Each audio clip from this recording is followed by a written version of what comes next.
Welcome to the Deep Dive, the show where we take all the research, the articles, and the notes you share with us, and we distill it all down to, well, the pure, actionable jolt.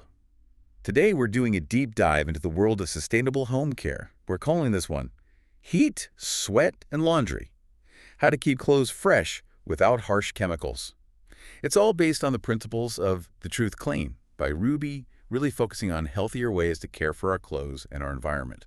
If you're anything like me, this heat, the washing machine is just running constantly. And laundry day, it feels simple, but it's actually this massive hidden environmental drain. I mean, we're talking up to 40 gallons of water for a single load. Yeah, and the energy stat is the really shocking part. Right. Most of that energy goes straight into just heating the water.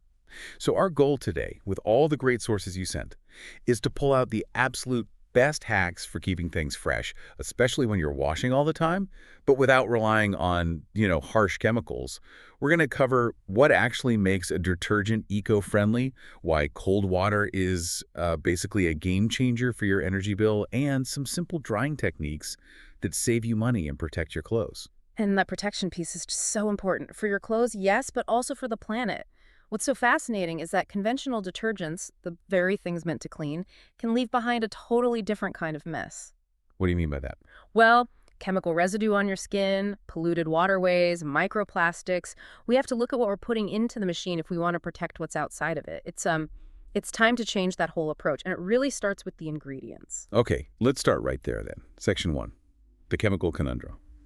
Why is it so necessary to switch away from those big, familiar jugs of detergent? The sources are pretty clear on this. Conventional detergents are, well, they're built on synthetic chemicals and these really heavy artificial fragrances. Okay.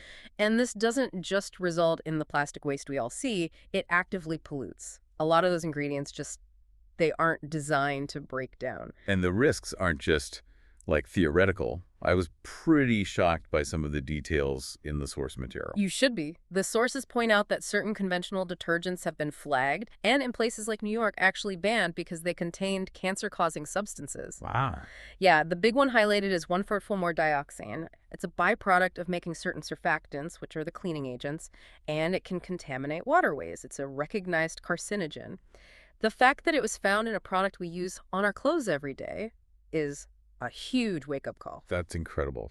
So the eco-friendly alternative isn't just a small improvement. It's a completely necessary script flip. It really is. The eco-friendly options have to be made with biodegradable, non-toxic ingredients.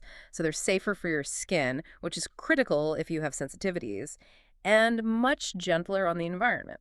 Plus, this move toward plastic-free packaging. The refillable stuff or tablets? Exactly. Refillable formats, cardboard tablets, it all reduces waste in a big way. But like you said, green can be a tricky word. It gets thrown around a lot. How do we get smarter about this? We need some ingredient label literacy. Absolutely. Not all green labels are honest. To know if a detergent is truly sustainable, you need to look for a few key things. First, the ingredients must be biodegradable. That just means they break down safely after they go down the drain. Second, and this one is fascinating, you have to watch out for chemicals that only improve the appearance of clean. I'm talking about optical brighteners. Optical brighteners. Okay, what do? They don't actually lift stains. They just coat the fabric with something that reflects blue light, which makes your whites look white. So it's a trick. It's performance theater for your clothes.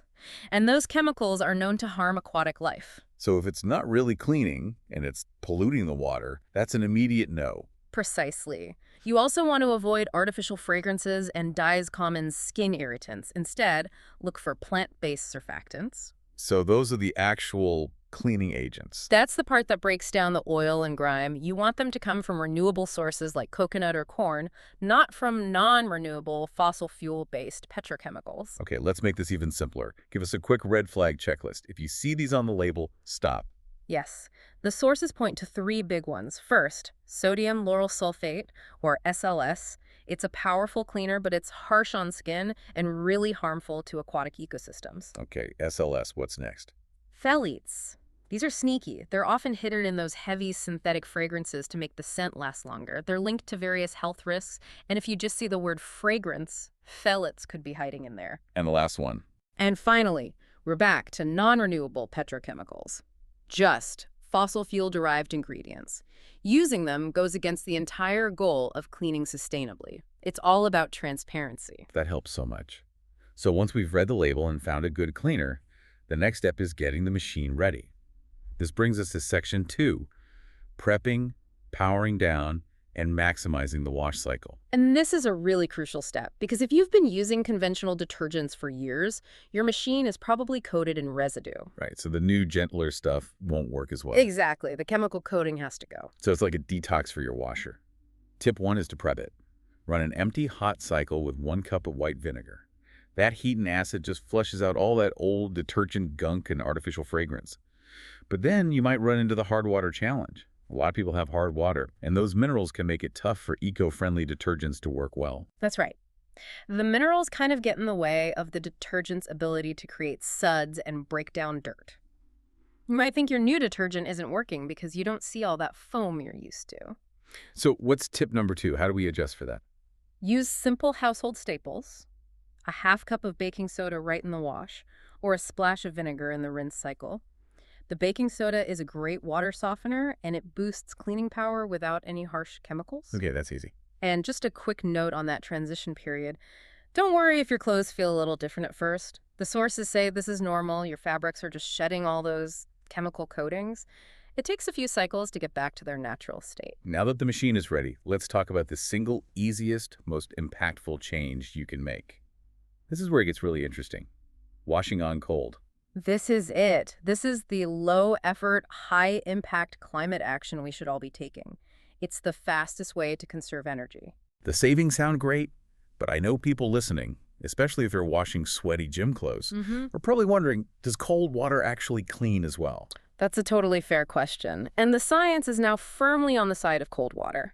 Modern detergents are designed specifically to work brilliantly in cold temperatures.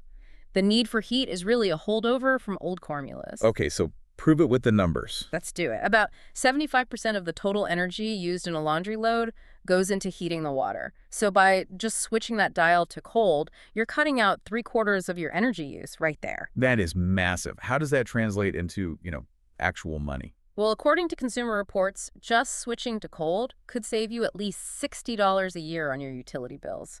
That's money back in your pocket for just turning a dial. But the climate impact is even more amazing. Washing just 4 out of 5 loads in cold water for a year eliminates 864 pounds of CO2 emissions. Wow. Put that in perspective for me. That's like planting 1/3 of an acre of forest. Or taking your car off the road for 3 months. It's a huge impact from one simple change. That really reframes doing laundry as like a weekly climate commitment. So beyond temperature, what are the other key efficiency habits? 2 simple things. Maximize the machine and minimize its use. So first, always run full loads. This maximizes water and energy efficiency per item. Fewer cycles mean lower bills. And second, Wash less often. This saves water and energy, of course, but it also makes your clothes last longer, which is the ultimate sustainability goal. Levi's recommends washing jeans after every 10 wears. 10. The U.S. average is something like 2, right? Roughly, yeah. So it's a big shift.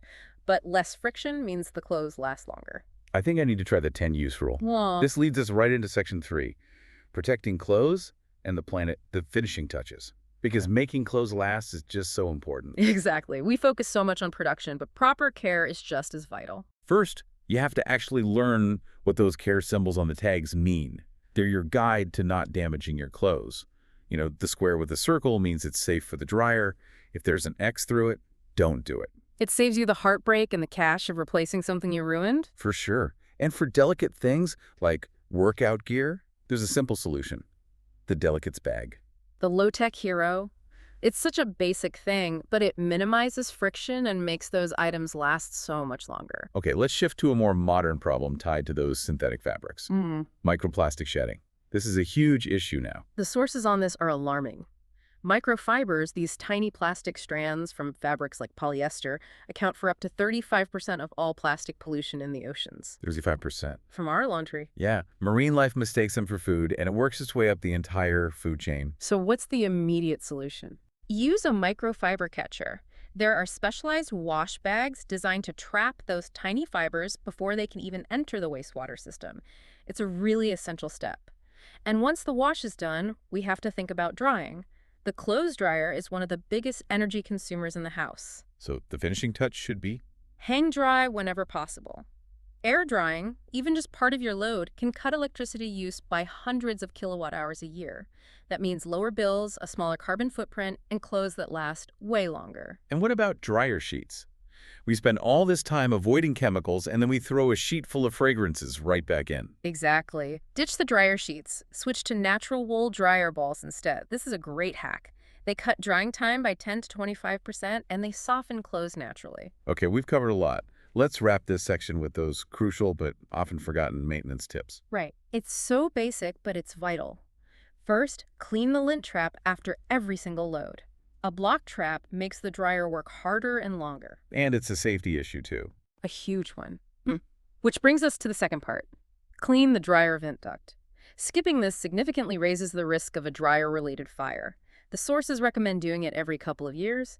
It's about efficiency and safety. So let's bring this all together. What does this all mean for you, the person just trying to get through a mountain of laundry? Making your routine sustainable isn't about some massive sacrifice. It's about small, thoughtful adjustments.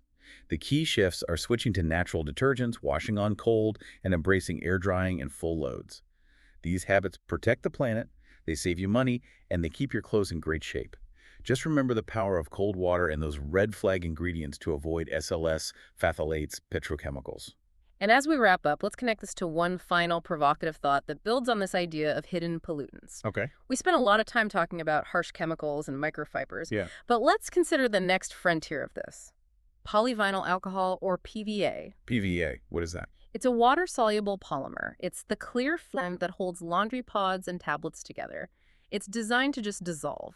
All right, it seems convenient and clean. Well, while it's marketed as safe because it's water-soluble, some new research suggests that PVA may not fully biodegrade in wastewater treatment plants. It can actually break down into smaller plastic particles that then enter the ecosystem. So it's another form of plastic pollution, just hidden. It raises a critical question for all of us. When we think we've gone green with these convenient formats, are we still missing hidden sources of pollution that we're just starting to uncover?